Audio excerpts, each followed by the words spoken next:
আসসালামু আলাইকুম প্রিয় দর্শক, কে কোত্থেকে যুক্ত হয়েছেন নাম বলে প্রশ্ন করুন। জি, ওয়ালাইকুম সালাম। আমার নাম হচ্ছে আব্দুল সবুর।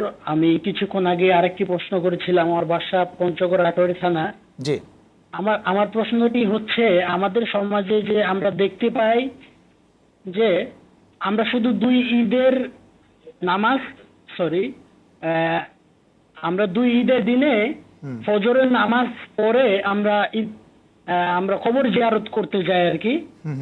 তো আসলে এটি কি শুধু ঈদের দিনের ইসলামের জন্যই নির্দিষ্ট কবর জিয়ারত করা, নাকি যে কোনো সময় কবর জিয়ারত করা যায়? জি, শুক্রিয়া, খুব চমৎকার একটি প্রশ্ন করেছেন। আমাদের সাথে যুক্ত হওয়ার জন্য অসংখ্য ধন্যবাদ। যে আপনি যদি প্রশ্নটা বুঝে থাকেন নিঃসন্দেহে। জি মোহতারাম, উনি কবর জিয়ারতের কথা উল্লেখ করেছেন। তো ইসলামী শরীয়তে কোরআন সুন্নায় ঈদের দিনে কবর জিয়ারতের কোনো বিশেষ ফজিলতের কথা বা মর্যাদার কথা উল্লেখ নেই, জানা যায় না। সুতরাং ঈদের দিন হলো আনন্দের দিন। সেদিন আল্লাহ পাকের বরত্ব প্রকাশ, আল্লাহ পাকের পক্ষ থেকে মহান যে ইবাদত, হজের কার্যক্রম সম্পূর্ণ করা ইত্যাদি বড় বড় কার্যক্রম শেষ করার পরে আল্লাহ পাক কুরবানি করার যে তৌফিক দিয়েছেন সেটি ইত্যাদি নিয়ে ব্যস্ত থাকা, এগুলো ঈদের দিনের কার্যক্রম। এগুলোই কোরআন ও সুন্নায় বর্ণিত। এবং আত্মীয় স্বজনের সাথে অভিবাদন বিনিময় করা, কুরবানির গোশত দিয়ে প্রথম আহার ঈদের দিন শুরু করা এবং কোরবানির গোশতগুলো আত্মীয় স্বজন গরিবদের মধ্যে ভাগাভাগি করে আনন্দ এগুলোকে ভাগাভাগি করা।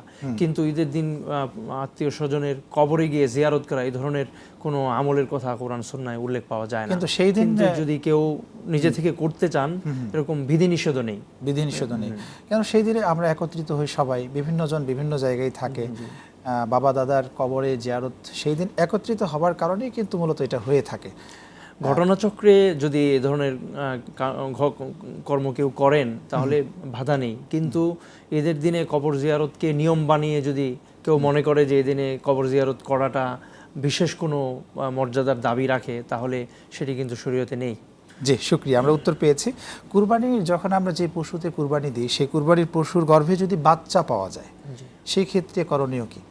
মোহতারাম, এক্ষেত্রে প্রথমত করণীয় হচ্ছে আগে যথাযথভাবে যাচাই বাছাই করে নেওয়া যে গাভীর গর্ভে বাচ্চা থাকার সম্ভাবনা রয়েছে। এই ধরনের গাভী কোরবানির পশু হিসাবে এটাকে বাছাই করা উচিত নয়।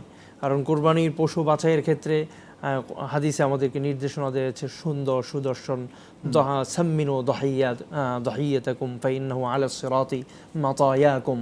তোমরা তোমাদের কোরবানির পশুকে সুন্দর সুদর্শন এবং শৌখিন, দেখতে ভালো, এগুলোকে বাছাই করো, মানে উৎকৃষ্ট পর্যায়ের।